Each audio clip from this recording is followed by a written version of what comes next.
Good morning friends, এখন বাজে সকাল 8টা। তো আমি একটু খাঁচাটা খুলে ওদেরকে কিছু খাবার দিয়ে দেবো। তো দিয়ে দিয়েছি। খাঁচাটা যখন খুলছিলাম তখন তোমাদেরকে আর দেখাতে পারলাম না খাবার দেওয়াটা। তো ওখান থেকে হাঁড়ির ভেতর থেকে টুনটুনি অনেকক্ষণ থেকে দেখছে যে এবার আমাদের প্লেটে খাবার পড়েছে।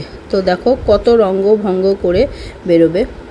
তো ওরা আস্তে আস্তে এখন উঠবে, এই ডালটাতে উঠে তোমার দেখাশোনা করে তারপরে ওরা খাবে। মানে ঘরের ভেতরে আছে, খাঁচার ভেতরে আছে ভীতু, তাও ভীতু মনে করবে যেন ওকে কেউ যেন ওদেরকে ফাঁদ পেতেছে, তাই খেতে দিচ্ছে, তাই চিন্তা ভাবনা করে খাবারটা খাবে। তো এটা খুব ভালো স্বাভাবিক ব্যাপার। এটা এইরকম চিন্তাভাবনা সবার থাকা দরকার, যে কেউ খেতে দিলে যে খেয়ে নেবো, সেটা সেই মনোবৃত্তিটা রাখাটা একদমই ভালো নয়। দেখে চিনতে শুনে মানে দেখে শুনে খেতে হবে, সেটাই হলো দেবার। অবশেষে ওরা খেতে চলে এসেছে। তো দেখতে খুবই ভালো লাগছে, তাই তোমাদের সঙ্গে শেয়ার করলাম। ভালো লাগলে অবশ্যই লাইক করবে।